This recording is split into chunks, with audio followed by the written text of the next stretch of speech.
నమస్కారం అందరికీ. Welcome to my channel అన్వేలింగ్.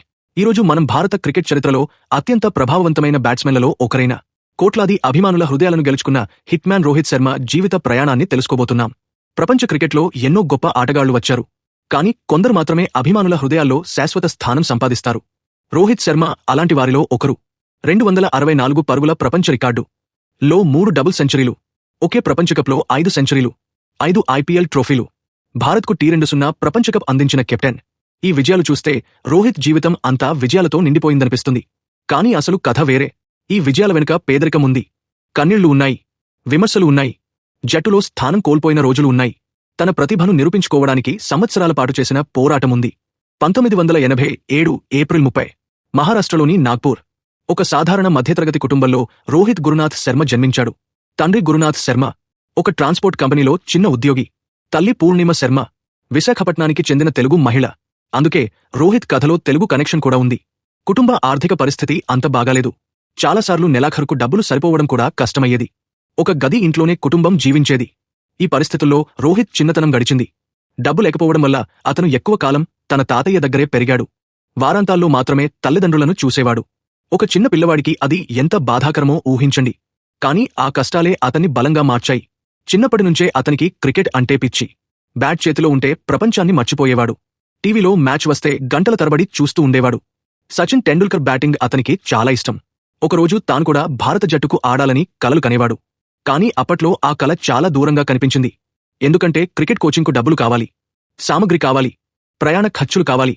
ఇవి అన్ని వారి కుటుంబానికి పెద్ద భారమే. కానీ ఒక విషయం మాత్రం స్పష్టంగా కనిపించింది. ఆ చిన్న కుర్రాడిలో అసాధారణమైన ప్రతిభ ఉంది. ఆ ప్రతిభనే తరువాత భారత క్రికెట్ చరిత్రను మార్చబోతోంది. ఇప్పుడు అతని జీవితాన్ని పూర్తిగా మార్చేసిన వ్యక్తి గురించి మాట్లాడుకుందాం. ఆ వ్యక్తి పేరు దినేష్ లాడ్. ఈ పేరు లేకపోతే ఈరోజు మనం హిట్ మ్యాన్ రోహిత్ శర్మ గురించి మాట్లాడుకునే పరిస్థితి ఉండకపోవచ్చు. ఎందుకంటే ఒక సాధారణ బాలుడిలో ప్రపంచ స్థాయి బ్యాట్స్మన్ను మొదట చూసింది ఆయనే. 1999 సంవత్సరం. రోహిత్ వయసు కేవలం 12 సంవత్సరాలు. ఇతర పిల్లలాగే క్రికెట్ ఆడేవాడు.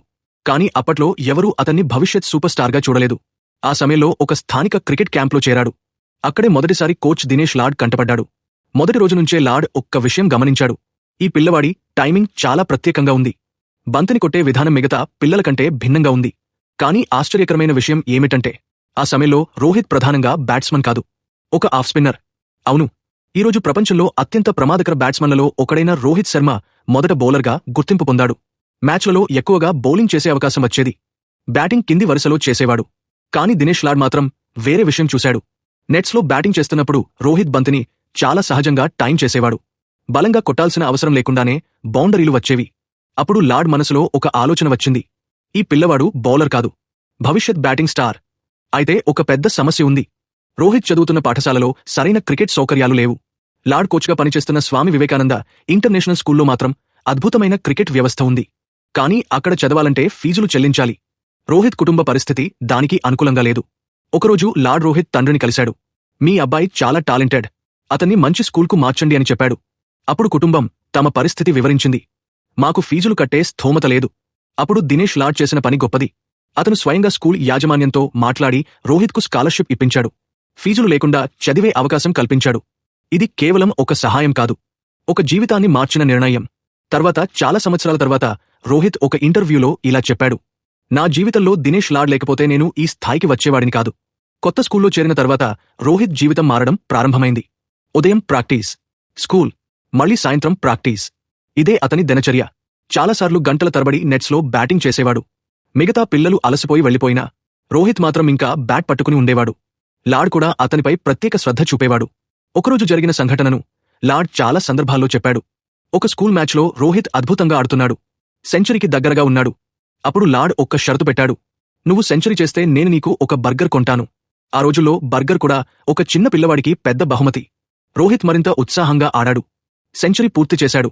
మ్యాచ్ తర్వాత మొదట అడిగిన విషయం, సర్, బర్గర్ ఎక్కడా? ఈ చిన్న సంఘటన వారి మధ్య ఉన్న అనుబంధాన్ని చూపిస్తుంది. కోచ్ ప్లేయర్ సంబంధం మాత్రమే కాదు, తండ్రి కొడుకు లాంటి బంధం. క్రమంగా ముంబై స్కూల్ క్రికెట్లో రోహిత్ పేరు వినిపించడం మొదలైంది. బౌలర్లు అతన్ని చూసి భయపడేవారు. సెలెక్టర్లు అతని గురించి మాట్లాడుకోవడం మొదలుపెట్టారు. అయితే ఇంకా అతనికి ఒక ప్రత్యేక గుర్తింపు రాలేదు. ఎందుకంటే ముంబై క్రికెట్లో అప్పట్లో పోటీ చాలా ఎక్కువ. కాని రోహిత్కు ఒక ప్రత్యేకత ఉంది. అతను బంతిని కొట్టే విధానం. చాలామంది ఆటగాళ్లు శక్తితో ఆడతారు. రోహిత్ మాత్రం టైమింగ్తో ఆడేవాడు. అందుకే తర్వాత అతన్ని ది ఆర్టిస్ట్ ఆఫ్ టైమింగ్ అని పాలవడం మొదలైంది. దినేష్ లాడ్ మరో ముఖ్యమైన విషయం గమనించాడు. ఒత్తిడి పరిస్థితుల్లో కూడా రోహిత్ ప్రశాంతంగా ఉండేవాడు.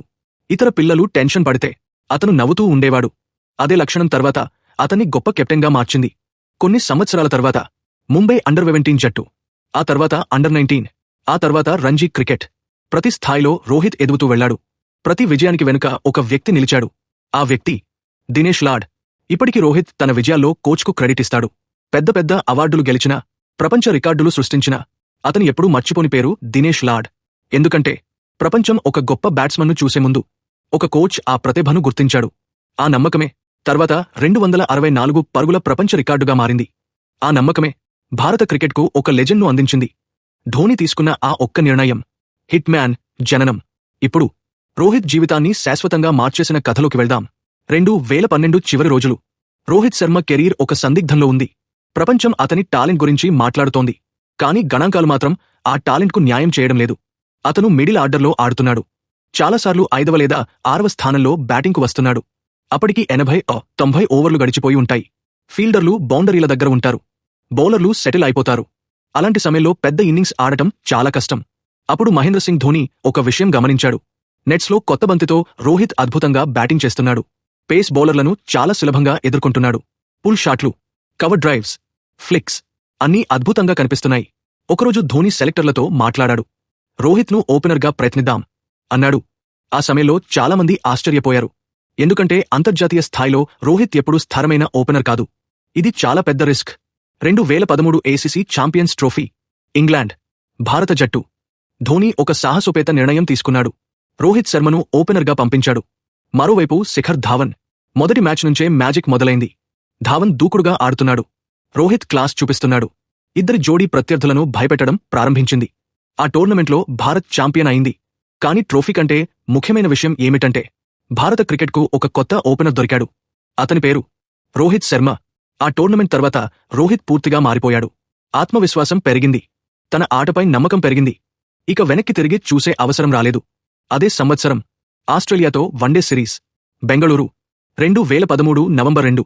ఆ రోజు ప్రపంచ క్రికెట్ ఒక కొత్త రోహిత్ను చూసింది. ఆస్ట్రేలియా 359 పరుగులు చేసింది. భారత్కు భారీ లక్ష్యం. రోహిత్ క్రీజులోకి వచ్చాడు. మొదట నెమ్మదిగా ప్రారంభించాడు. తర్వాత గేర్ మార్చాడు. ఫోర్లు, సిక్సర్లు, పుల్ షాట్లు, కవర్ డ్రైవ్స్. ప్రేక్షకులు మైమరచిపోయారు. చివరికి స్కోర్బోర్డ్పై కనిపించిన సంఖ్య కేవలం 158 బంతుల్లో 16 సిక్సర్లు, 15 ఫోర్లు. ఓడిఐ చరిత్రలో 3వ డబుల్ సెంచరీ. కాని రోహిత్కు మొదటిది.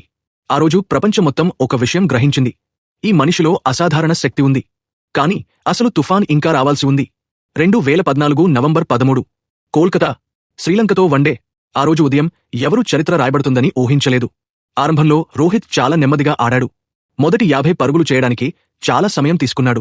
కొంతమంది అభిమానులు నిరాశ చెందారు. కాని 50 తర్వాత, 100 తర్వాత, 150 తర్వాత అన్నీ మారిపోయాయి. బౌలర్లు అలసిపోయారు. ఫీల్డర్లు అలసిపోయారు. కాని రోహిత్ మాత్రం ఆగలేదు. ప్రతి ఓవర్లో బౌండరీ, ప్రతి ఓవర్లో సిక్స్. ప్రేక్షకులు లేచి నిలబడ్డారు.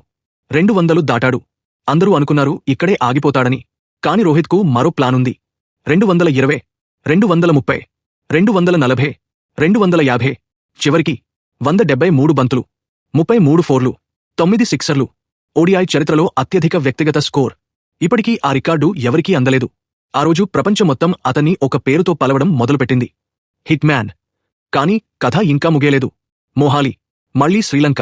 ఈసారి మరో అద్భుతం. 208 నాటౌట్, 153 బంతులు, 12 సిక్సర్లు, 13 ఫోర్లు. ఇది అతని 3వ డబుల్ సెంచరీ. ప్రపంచంలో ఇప్పటికీ ఎవరూ 3 ఓడిఐ డబుల్ సెంచరీలు చేయలేదు. సచిన్ 1, సెహ్వాగ్ 1, గేల్ 1, ఫఖర్ 1, ఇషాన్ కిషన్ 1. కాని రోహిత్ 3. అందుకే చాలామంది క్రికెట్ విశ్లేషకులు చెబుతారు ఓడిఐ చరిత్రలో అత్యంత ప్రమాదకర బ్యాట్స్మన్ రోహిత్ శర్మ. కానీ అతన్ని ప్రత్యేకంగా నిలబెట్టింది కేవలం పరుగులు కాదు, అతని బ్యాటింగ్ అందం. కవర్ డ్రైవ్ ఆడితే కళాఖండంలా ఉంటుంది. పుల్ షాట్ ఆడితే ప్రేక్షకులు లేచి నిలబడతారు. ఫ్లిక్ షాట్ ఆడితే బంతి బౌండరీ దాటిపోతుంది. చాలామంది ఆటగాళ్లు శక్తితో ఆడతారు. రోహిత్ మాత్రం టైమింగ్తో ఆడతాడు. అందుకే అతన్ని ది ఆర్టిస్ట్ ఆఫ్ టైమింగ్ అని కూడా పిలుస్తారు. 2013లో ధోని తీసుకున్న ఒక నిర్ణయం భారత క్రికెట్కు ఒక లెజెండ్ను అందించింది. మిడిల్ ఆర్డర్ బ్యాట్స్మన్ను ప్రపంచంలోనే అత్యంత ప్రమాదకర ఓపెనర్గా మార్చింది. కాని రోహిత్ శర్మ కథలో ఇంకా ఒక గొప్ప అధ్యాయం మిగిలి ఉంది. అది ఐపీఎల్, అది ముంబై ఇండియన్స్, అది కెప్టెన్సీ, అది ప్లేయర్స్ కెప్టెన్ గా మారిన ప్రయాణం. ముంబై ఇండియన్స్ సామ్రాజ్యం, కెప్టెన్ రోహిత్ జననం. 2013 రోహిత్ శర్మ జీవితంలో ఇది మరో మలుపు. అంతకుముందు అతను గొప్ప బ్యాట్స్మన్, కాని ఇప్పుడు ఒక నాయకుడిగా తనను నిరూపించుకోవాల్సిన సమయం వచ్చింది. ముంబై ఇండియన్స్ యాజమాన్యం ఒక సాహసోపేత నిర్ణయం తీసుకుంది. రికీ పాంటింగ్ స్థానంలో రోహిత్ శర్మను కెప్టెన్గా నియమించింది. అప్పుడు చాలామంది ఆశ్చర్యపోయారు, ఎందుకంటే రోహిత్కు పెద్దగా కెప్టెన్సీ అనుభవం లేదు. కాని ముంబై యాజమాన్యం అతనిలో ఏదో ప్రత్యేకత చూసింది. ఆ నిర్ణయం ఐపీఎల్ చరిత్రలోనే అత్యంత విజయవంతమైన నిర్ణయాల్లో ఒకటిగా మారింది. కెప్టెన్ అయిన కొద్ది వారాల్లోనే రోహిత్ ముంబై ఇండియన్స్కు తొలి ఐపీఎల్ ట్రోఫీ అందించాడు. ఫైనల్లో చెన్నై సూపర్ కింగ్స్ను ఓడించాడు. ఒక యువ కెప్టెన్, తన మొదటి సీజన్లోనే ఛాంపియన్. ఇది సాధారణ విషయం కాదు. ఆ తర్వాత ముంబై ఇండియన్స్ అసలు ప్రయాణం ప్రారంభమైంది. 2015 మరో ఐపీఎల్ ట్రోఫీ, 2017 మరో ట్రోఫీ, 2019 మరో ట్రోఫీ, 2020 మరో ట్రోఫీ. మొత్తం 5 ఐపీఎల్ టైటిళ్లు, ధోనీతో సమానంగా. కాని ట్రోఫీలే కాదు, రోహిత్ ఆటగాళ్లతో ఏర్పరచుకున్న బంధం మరింత గొప్పది. జస్ప్రీత్ బుమ్రా మొదట ముంబై జట్టులోకి వచ్చినప్పుడు పెద్ద స్టార్ కాదు, ఒక యువ బౌలర్ మాత్రమే. రోహిత్ అతనిని నమ్మాడు, అవకాశాలు ఇచ్చాడు, తప్పులు చేసినా వెనక్కి తీసుకోలేదు. నేడు బుమ్రా ప్రపంచంలోనే అత్యుత్తమ ఫాస్ట్ బౌలర్లలో ఒకడు. అతను చాలాసార్లు చెప్పాడు, రోహిత్ నన్ను నమ్మిన విధానం నా కెరీర్ను మార్చింది. సూర్యకుమార్ యాదవ్ కథ కూడా అలాంటిదే. చాలా సంవత్సరాలు అవకాశాల కోసం ఎదురుచూశాడు. రోహిత్ మాత్రం అతని ప్రతిభను గుర్తించాడు. ముంబైలో అతనికి కీలక పాత్ర ఇచ్చాడు. తర్వాత అదే సూర్యకుమార్ భారత జట్టులో స్టార్గా మారాడు.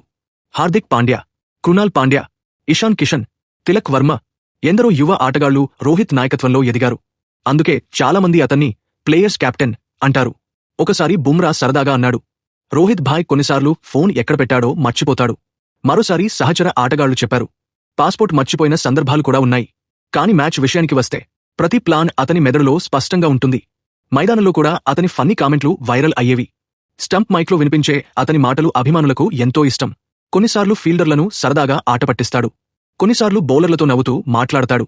ఈ కారణంగా డ్రెస్సింగ్ రూమ్ వాతావరణం చాలా రిలాక్స్గా ఉండేది.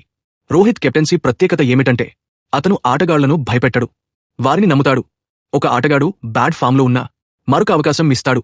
అదే కారణంగా ఆటగాళ్లు అతని కోసం 100% కష్టపడతారు. అతని కెరీర్లో వ్యక్తిగత ఇన్నింగ్స్లు కూడా అద్భుతమే.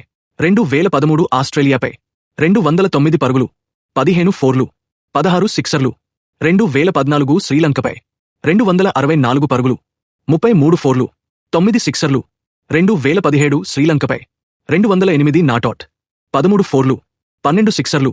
ఇవి కేవలం స్కోర్లు కాదు, క్రికెట్ చరిత్రలో నిలిచిపోయే కళాఖండాలు. ముంబై ఇండియన్స్ను ఒక జట్టుగా కాకుండా ఒక కుటుంబంగా మార్చిన వ్యక్తి రోహిత్ శర్మ. అందుకే ముంబై అభిమానులు అతన్ని కేవలం కెప్టెన్గా కాదు, ఒక లెజెండ్గా చూస్తారు.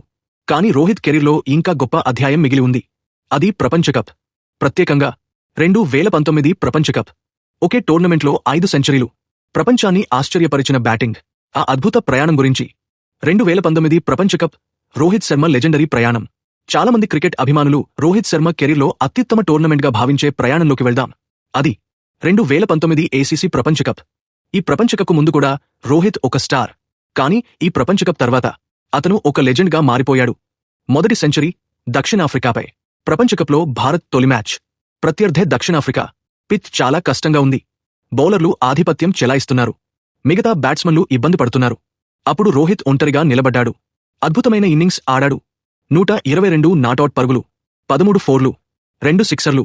భారత్కు విజయం. ప్రపంచకప్కు అద్భుత ఆరంభం. ఆస్ట్రేలియాపై కీలక ఇన్నింగ్స్. తర్వాత ఆస్ట్రేలియా, బలమైన ప్రత్యర్థి. ఈ మ్యాచ్లో రోహిత్ 57 పరుగులు చేశాడు. ఇది సెంచరీ కాదు, కాని మ్యాచ్ను భారత్ వైపు తిప్పిన ఇన్నింగ్స్. రెండో సెంచరీ పాకిస్తాన్పై. ఇప్పుడు వచ్చింది ప్రపంచం మొత్తం ఎదురుచూసిన మ్యాచ్. భారత్ వర్సెస్ పాకిస్తాన్. ప్రపంచకప్. కోట్లాది అభిమానులు, అపార ఒత్తిడి. కాని రోహిత్ ముఖంలో ఎలాంటి టెన్షన్ లేదు. ఆ రోజు అతను బౌలర్లపై విరుచుకుపడ్డాడు. ప్రత్యేకంగా వహాబ్ రియాజ్, హసన్ అలీ బౌలింగ్ను చీల్చిచెండాడాడు.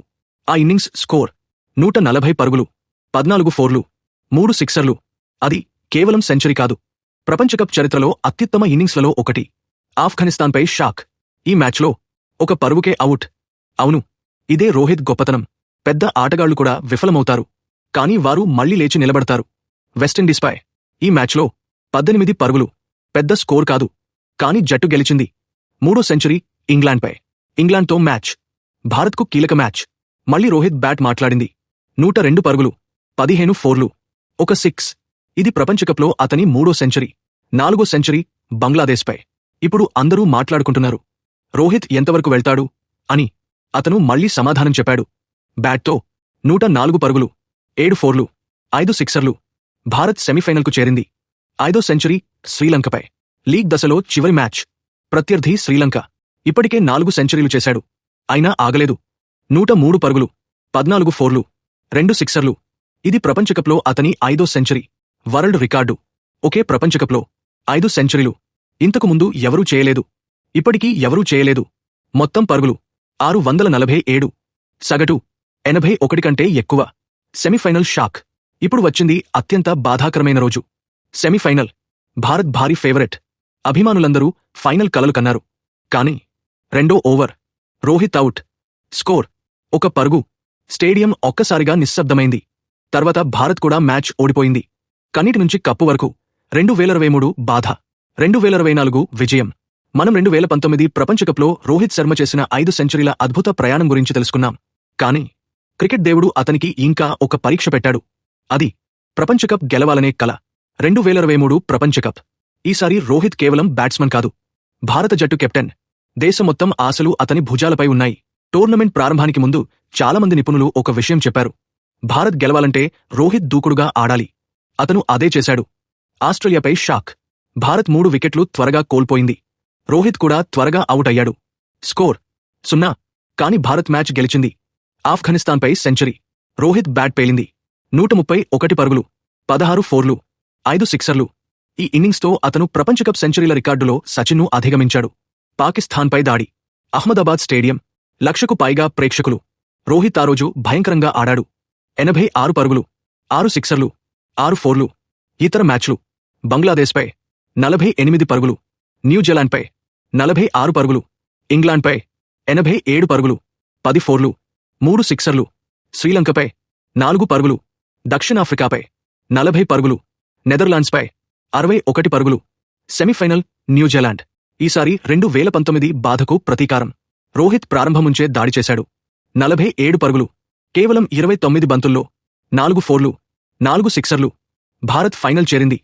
Final Australia, Ahmedabad. లక్షలాది అభిమానులు. రోహిత్ అద్భుతంగా ప్రారంభించాడు. 47 పరుగులు, 3 సిక్సర్లు, 4 ఫోర్లు. అతను అవుట్ అయిన తర్వాత మ్యాచ్ మలుపు తిరిగింది. చివరకు భారత్ ఓడిపోయింది. ఆ రాత్రి డ్రెస్సింగ్ రూంలో ఆటగాళ్లు ఏడ్చారు, అభిమానులు ఏడ్చారు. రోహిత్ కూడా తీవ్ర నిరాశలో కనిపించాడు. కాని విధి అతనికి ఇంకో అవకాశం ఇవ్వబోతోంది. 2024 టీ20 ప్రపంచకప్. ఇది అతని చివరి టీ20 ప్రపంచకప్. కెప్టెన్గా చివరి అవకాశం. ఐర్లాండ్పై 52 పరుగులు. పాకిస్తాన్పై పిచ్ చాలా కష్టం. 13 పరుగులు. కాని భారత్ గెలిచింది. ఆస్ట్రేలియాపై చరిత్రాత్మక ఇన్నింగ్స్.